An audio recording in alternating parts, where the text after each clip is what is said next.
Depensa raw para sa yumaong si dating DPWH Undersecretary Catalina Cabral at hindi ebidensya ng katiwalian ang tinaguriang Cabral Files ayon po yan sa kanyang abogado.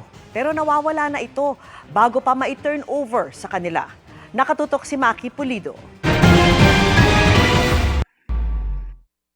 Para raw sa yumaong DPWH Undersecretary Catalina Cabral, ang mga hawak niyang dokumento na tinatawag ngayong Cabral Files, hindi ebidensya ng katiwalian, kundi ebidensya na wala siyang kinalaman sa anomalya sa flood control projects, ayon sa kanyang abogado.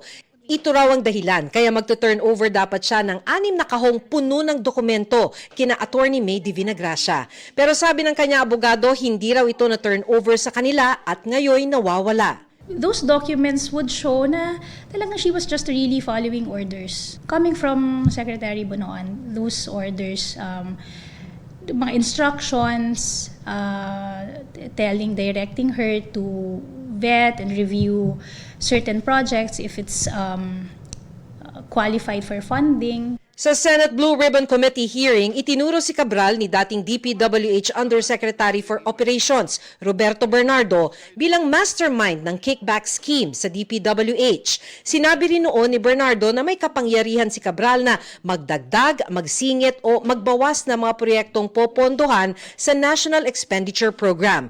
Itinanggi raw ito ng kanyang kliyente, ayon kay de Vinagracia. Ang sinasabi niya, hindi niya alam. Kasi kung meron man, mangyayari yan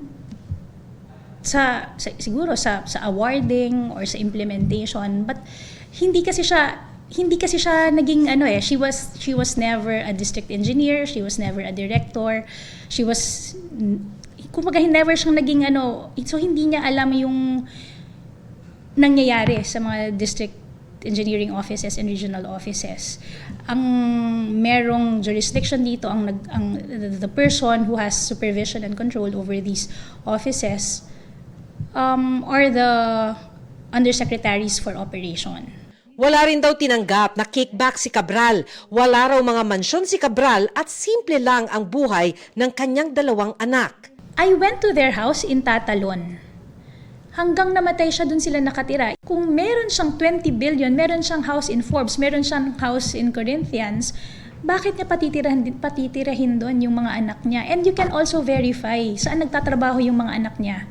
Yung isa, ang description niya sa sarili niya, I'm just a cook in a hotel. Not even a chef. Yung isa naman is a salary grade 11 employee of the government. Bago siya natagpo ang patay sa ilalim ng bangin sa Benguet noong Disyembre, may mga nauna na raw ginawang tangka sa kanyang buhay si Cabral matapos siyang idawit ni Bernardo sa Senate hearing. Lagi niyang tinatanong sa akin, pinapatawag ba si Secretary Bonoan? Bakit merong mga offers of immunity dun sa mga tao who already admitted their participation in the scheme? She felt abandoned, parang she felt that she was being made a scapegoat. Sabi rin ng abogado ni Cabral, handa raw sana siyang humarap sa pagdinig noon ng ICI, pero hindi raw nito natanggap ang imbitasyon ng komisyon. Sumulat pa sila noong December 15 sa ICI para iparating ito. 3 araw matapos nito, namatay na si Cabral. Para sa GMA Integrated News, Maki Pulido, Nakatutok, 24 Oras.